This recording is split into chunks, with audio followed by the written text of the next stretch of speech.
اعوذ باللہ من الشیطان الرجیم، بسم اللہ الرحمن الرحیم۔ سب دیکھنے اور سننے والوں کو میری طرف سے باادب السلام علیکم۔ چند دنوں کے وقفے کے بعد آپ کی خدمت میں حاضر ہوں۔ اس کی سمپل ایک ہی وجہ تھی، صرف ایک وجہ کہ اب چونکہ محرم نزدیک ہے تو لوگ چاہتے ہیں کہ جلد از جلد اپنی شادیاں جو ہیں وہ کر لیں۔ تو کبھی دوپہر کے وقت کوئی شادی آ جاتی ہے، کبھی رات کے وقت شادی آ جاتی ہے، تو ٹائم نہیں مل پا رہا تھا، تو اس کے لیے میں معذرت چاہتا ہوں۔ امید ہے کہ آئندہ چند دن کچھ سکون گزریں گے شادی کے حوالے سے۔ بہرحال وہ بھی دنیا داری ہے، اس میں شرکت کرنا بھی ضروری ہے۔ آتا ہوں میں اپنے اصل موضوع کی طرف۔ آپ نے محسوس کیا ہوگا کہ میں کبھی بھی اپنے سیاسی ملکی سیاست یا دنیاوی سیاست کی طرف کبھی بات نہیں کرتا، کبھی بھی بات نہیں کرتا۔ یہ صرف میں نے اسلامک ہے ٹاپک، ان پہ بات کرتا ہوں، اور یا کبھی کبھار جب انڈیا جب زہر اگلتے ہیں ان کا میڈیا، تو میں ان کا جواب ضرور دیتا ہوں۔ وہ میرا قومی فریضہ سمجھ کے میں اسے کرتا ہوں۔ اب میں اپنا جو سیاسی غبار ہوتا ہے وہ اپنے کالم جو روزنامہ نیا وقت میں بدھ والدین شائع ہوتا ہے اس میں نکال لیتا ہوں۔ اس میں بھی زیادہ تر میں سیاست سے ہٹ کر ہی بات کرتا ہوں، لکھتا ہوں، اور لوگ الحمدللہ پسند کرتے ہیں، میں ان کا مشکور ہوں۔ ابھی کچھ عرصے سے میں دیکھ رہا ہوں، بلکہ میں بیرون ملک تھا تو ہمارے ملک میں سیاسی افراتفری پیدا ہوئی۔ ایک حکومت جو ہے اس کو فارغ کر دیا گیا۔ تقریباً 3.5 یا 4.25 سال وہ اپنا وقت گزار چکے تھے، اور کیا فرق پڑنا تھا اگر ان کو 5 سال پورے کر دیے جاتے، تو سیاسی نقطہ نظر سے مخالفین کو فائدہ ہی ہونا تھا۔ لوگ کہہ رہے تھے کہ وہ حکومت اچھی نہیں تھی، مہنگائی ہو رہی تھی، تو ان کا یہ جو اپوزیشن تھی اس وقت، ان کا بیانیہ مضبوط ہو جاتا، اور جب 2023 کے الیکشن ہوتے تو پچھلی جو حکومت اب ختم ہو گئی ہے وہ اس کا نام و نشان نہ ہوتا، وہ کمزور ہو چکی ہوتی، لیکن انہوں نے اس حکومت کو ختم کر کے مضبوط کر دیا۔ چلے، جو ہونا تھا سو ہو گیا۔ پھر اس کے بعد انہوں نے آنن فاننی جو ہے نئی حکومت آ گئی، نئی حکومت آئی، اس سے کچھ نہیں سنبھالا گیا، حالات خراب سے خراب ہو گئے۔ میں آج دیکھ رہا تھا، آج یعنی کہ تھرسڈے ہے، اور 28 جولائی، تو 108 دن ہوئے ہیں۔ 108 دن میں ڈالر جو ہے وہ 31% اس کا انکریز ہوا، یعنی پاکستانی کرنسی 31% ڈیپریسیشن اس کی ہوئی، اور ڈالر جو ہے وہ میرا خیال ہے 237 یا 238 کا ہو گیا جب سے وہ حکومت گئی ہے۔ اس کو گئے ہوئے آج 108 دن ہو گئے ہیں، اور گولڈ ریٹ جو ہے وہ 1,60,000 پہ پہنچ گیا ہے۔ مہنگائی اور زیادہ بڑھ گئی ہے، تو یہ چینج کرنے کا کیا فائدہ ہوا؟ چلیے اب اس ٹاپک کو ختم کرتے ہیں، ہم دوسری طرف آتے ہیں۔ اب جب یہ حکومت آ گئی تو پچھلے والوں کو صبر کرنا چاہیے تھا، ان کو حکومت کرنے دیتے۔ کتنی دیر باقی رہ گئی تھی؟ یعنی کہ 2023 میں تو الیکشن ہو ہی جانے ہیں۔ 2023 میں جب وہ آتے تو ان کا کوئی حال نہ ہوتا، ان کا پرسان حال کوئی نہ ہوتا، ان کا ووٹرز نہ ہوتے، لوگ ان سے نالاں ہوتے، لیکن کسی نے کیا کہتے ہیں سیاسی میچورٹی کا مظاہرہ نہ کیا، جذباتی پن کا مظاہرہ کیا۔ نوجوانوں کو دیکھا جو پارلیمنٹ میں بیٹھے ہیں، اور عمر سیدھا پارلیمنٹیرینز کو بھی دیکھا، انہوں نے جذباتی فیصلے کیے، حالانکہ ان کو چاہیے تھا کہ وہ جو اپنے سے چھوٹے ہیں انہیں اچھی گائیڈنس دیتے، تاکہ ملک میں اسٹیبلٹی آتی اور حکومتیں نہ تبدیل ہوتی۔ ہمارا یہ سارے پروسیس سے گزرنے کے بعد دنیا میں ہماری جگ ہنسائی ہو رہی ہے۔ ہمارا ہر ادارہ بدنام ہو رہا ہے. میں نام نہیں لینا چاہتا. ہر ادارہ جس کا قصور ہے نہیں ہے، لیکن دنیا بھر کا میڈیا جو ہے وہ ہمیں ہدف تنقید بنا رہا ہے.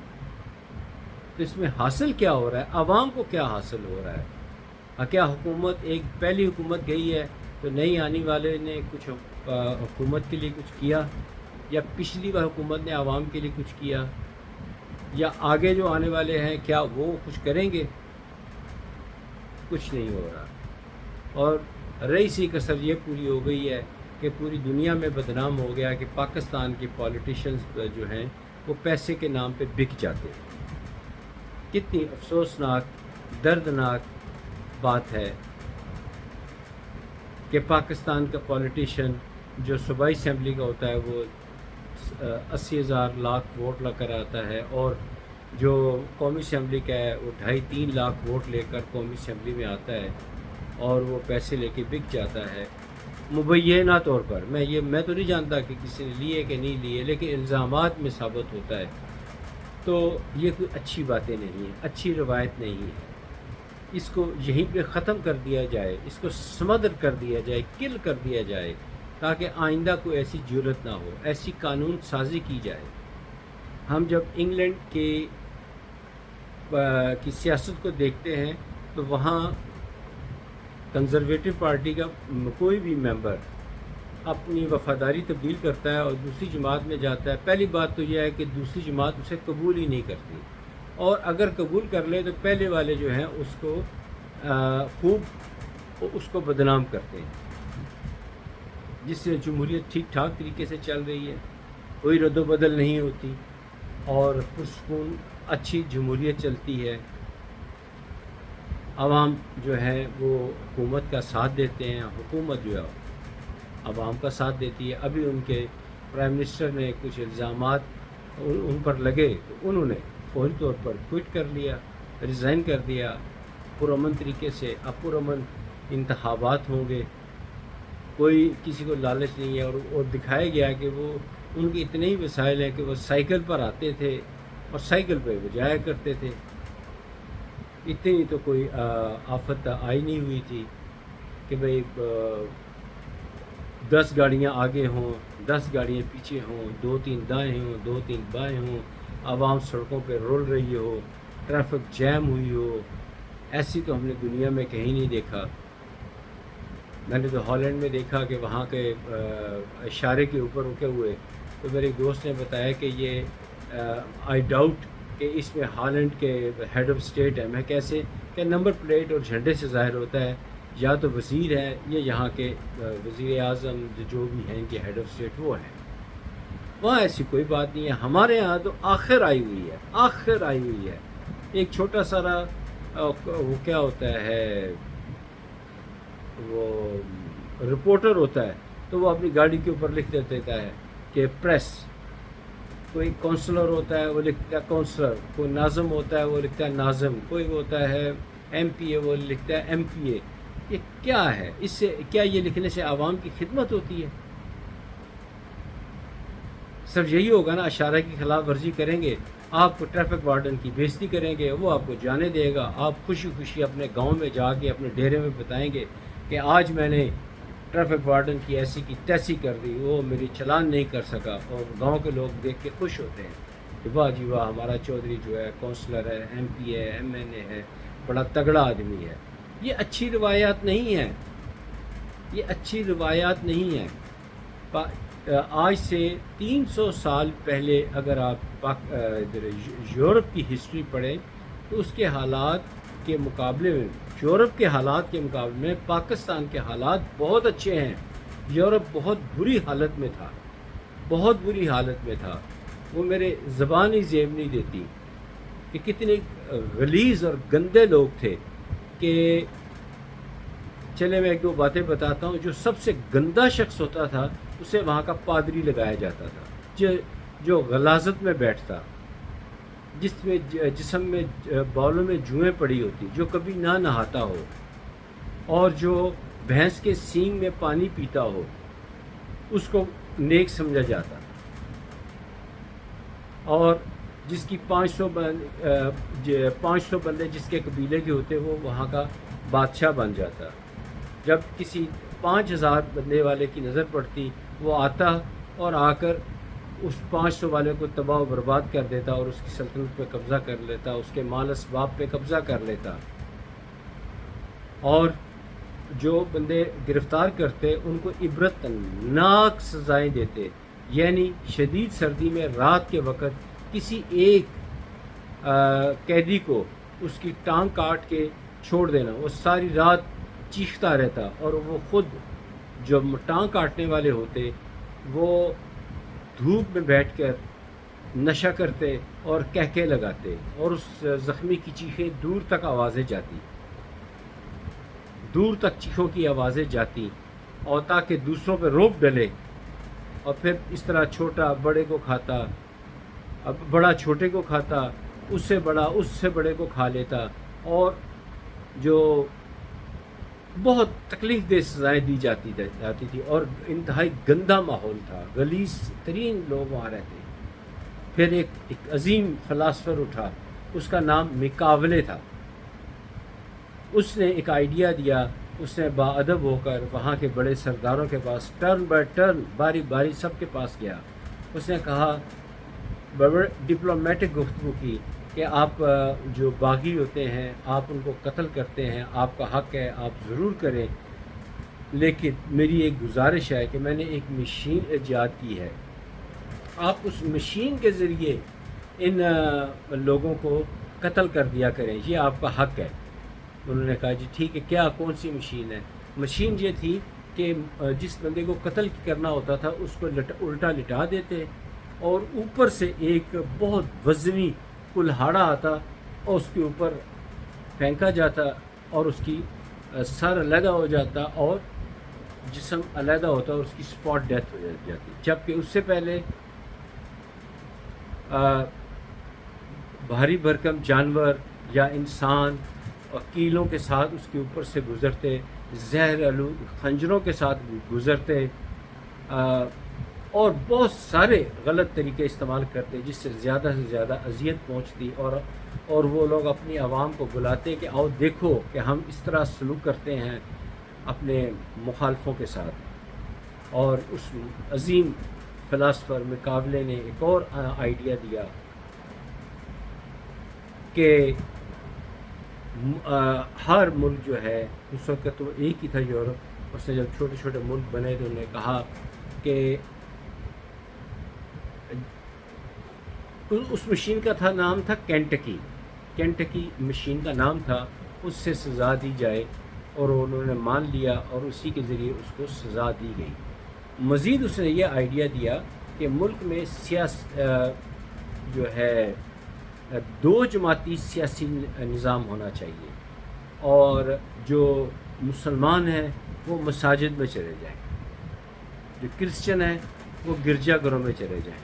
اس طرح سب لوگ جو ہیں اپنی ایکٹیویٹی اپنے مذہبی جو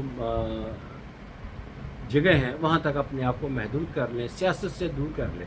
کیونکہ دین اسلام میں پابندی نہیں ہے، لیکن اس نے وقت کی ضرورت کو مد نظر رکھتے ہوئے یہ آئیڈیا دیا، اس پہ عمل کیا، کامیاب ہوا. آج دنیا کے تمام ترقی یافتہ ممالک میں یہ آئیڈیا چل رہا ہے اور کامیابی سے چل رہا ہے، اور وہ تو لوگ ترقی کر رہے ہیں. جبکہ پاکستان ایک چھوٹا سا ملک ہے اور 108 شاید یا 110 کا کم و بیش سیاسی جماعتیں ہیں. کوئی اندازہ نہیں کہ کوئی پوچھنے والا نہیں، کوئی قانون سازی نہیں کہ تحصیل لیول میں ان کے کتنے آفس ہیں، ڈسٹرکٹ لیول پہ ان کے کتنے آفس ہیں، ان کے سیاسی ورکر کتنے ہیں. کوئی حساب کتاب نہیں، جس کا جی چاہتا ہے وہ جاتا ہے اور جا کے اپنی سیاسی جماعت بنا لیتا ہے. اور یہی سیاسی جماعتیں جو ہوتے ہیں، ایک پارٹی اپنے علاقے میں مقبول ہوتی ہیں تو وہ لوگ جیت جاتے ہیں اور غیر جمہوری حکومت بنانے میں ہاتھ بٹاتے ہیں، یعنی پیسہ لیتے ہیں اور حکومت بنا دیتے ہیں، اس کو حکومت بنانے میں، حکومت سازی میں ساتھ دیتے ہیں. اور جب حکومت گرانی ہوتی ہے تو دوسری جو مخالف پارٹی ہوتی ہے وہ زیادہ پیسے دیتی ہے، ان سے بھی پیسے لیتے ہیں، پھر ان کا ساتھ چھوڑ دیتے ہیں. تو اس طرح یہ بہت غلط روش ہے. تو میری حکومت پاکستان سے گزارش ہے کہ یہ چھوٹی سیاسی جماعتوں اور اس پہ پابندی لگائی جائے، آزاد حیثیت سے لڑنے پہ پابندی لگائی جائے. آپ ہمارے قریبی ممالک دیکھ لیں، بنگلہ دیش کو دیکھ لیں، ہندوستان کو دیکھ لیں. گو کہ ہندوستان میں کچھ چھوٹی سیاسی جماعتیں ہیں، لیکن جب وہ جیت جاتی ہیں تو ملک کے وسیع تر سیاسی مفاد کی خاطر یا تو وہ چلی جاتی ہیں حکومت میں چلی جاتی ہیں یا اپوزیشن میں چلی جاتی ہیں، لیکن ڈیڑھ انچ کی مسجد نہیں بناتی. یہ غلط بات ہے. پاکستان میں بھی ایسا ہوگا، پاکستان بہتر ہوگا. آپ اس کی یہ مثال لے لیں کہ ایک گاڑی کو اگر 2 آدمی چلاتے ہیں تو پتہ چل جائے گا گاڑی کے نقص کس نے ڈالا ہے، لیکن ایک گاڑی کو اگر 20 بندے 50 بندے چلاتے ہیں تو کیا پتہ چلے گا گاڑی کس نے خراب کی ہے. اسی طرح ایک حکومت کے اندر کوئی 50 جماعتوں کے بندے جو ہے وہ حکومت میں لے لیے جاتے ہیں. اب کون پتہ ہے کون کرپشن کر گیا ہے، اور کرپشن کرنے والے پکڑے بھی نہیں جاتے. یہ دکھ بھری ایک داستان تھی جو میں نے آپ کے ساتھ شیئر کی ہے. اللہ تعالیٰ سے دعا ہے کہ اللہ پاکستان کو سلامت رکھے، تا قیامت رکھے، دشمنوں کے ناپاک ارادوں سے محفوظ رکھے. بڑی دنیا ایسی ہے جو ہر نماز کے بعد اور خصوصی سجود کرتی ہے پاکستان کی سلامتی کے لیے. پاکستان سلامت رہے، تا قیامت رہے. یہ سب کچھ کرتے ہیں. انشاءاللہ پاکستان سلامت رہے گا، تا قیامت رہے گا. پاکستان کے برا چاہنے والے وہ ختم ہو جائیں گے، لیکن پاکستان قائم دائم رہے گا. میری آپ لوگوں سے دو گزارش ہیں کہ پاکستان کی سلامتی کے لیے دعا کیا کریں. پاکستان کی سلامتی کے لیے دعا کیا کریں. کوئی فرق نہیں پڑتا، نہ جانے کس کی دعا لگ جائے. اور آج جمعرات ہے، جیسے جمعرات کی نماز ہو جائے گی تو جمعے کی گھڑیاں شروع ہو جائے گی، اور جمعے والا دن ہمارے لیے عید صغیر ہے، چھوٹی عید ہے. تو اس کا منانے کا بہترین طریقہ یہ ہے کہ زیادہ سے زیادہ درود پاک پڑھیں. پڑھنا چاہیے، پلیز پڑھیے. اللہ تعالیٰ ضرور قبول فرمائے گا. یہ تو طے ہے کہ ہم طہارت کرتے ہیں، وضو کرتے ہیں، نماز کی نیت سے کھڑے ہوتے ہیں، نفلی عبادت کے لیے کھڑے ہوتے ہیں. وہ قبول ہوتی ہے یا نہیں ہوتی یہ اللہ تعالیٰ کی ذات جانتی ہے، لیکن یہ طے ہے کہ جو درود پاک پڑھیں گے وہ قبول ہوگا. اور جمعے والے دن پڑھے جانے والا یعنی جمعرات مغرب کی نماز کے بعد سے لے کے جمعے والے دن مغرب کی نماز تک جتنے بھی درود پاک جتنے وہاں بھی پڑھیں گے وہ نبی پاک صلی اللہ علیہ وآلہ وسلم خود سماعت فرمائیں گے. اس سے بڑی خوش قسمتی کیا ہو سکتی ہے. اللہ تعالی ہمیں نیک کام کرنے کی توفیق دے، اس ملک کی خدمت کرنے کی توفیق عطا فرمائے. آمین ثم آمین. اگلی ویڈیو تک اجازت دیجیے، پھر ملاقات ہوگی انشاءاللہ تعالی. خدا حافظ. السلام علیکم.